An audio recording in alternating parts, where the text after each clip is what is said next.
ছিল পরিশ্রমী মা টুনি। নিজের দুই সোনা বাচ্চার জন্য ভালোবাসা দিয়ে মজার মজার সমুচা বানাচ্ছিল সে। কিছুক্ষণ পর তার দুইটি ছোট্ট বাচ্চা মায়ের কাছে এসে দাঁড়াল। মা, মা, আমরা এসে গেছি। মা, কি বানাচ্ছ? খুব সুন্দর গন্ধ আসছে। তোমাদের জন্য মজার সমুচা বানাচ্ছি, আর একটু অপেক্ষা করো। আমাদের খুব ক্ষুধা লেগেছে মা। তাড়াতাড়ি দাও না মা, আমরা আর অপেক্ষা করতে পারছি না। হয়ে গেছে সোনা, আর একটুখানি পরেই তোমাদের খেতে দেব। ঠিক আছে মা, আমরা অপেক্ষা করছি। মা, তোমার হাতের সমুচা পৃথিবীর সবচেয়ে মজার। তোমরা খুশি হলেই আমার সব কষ্ট সার্থক।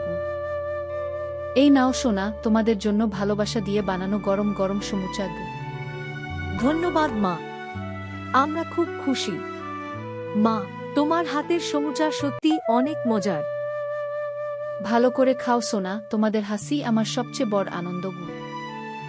মায়ের ভালোবাসা দিয়ে তৈরি খাবারের স্বাদ সবসময় সবচেয়ে মিষ্টি।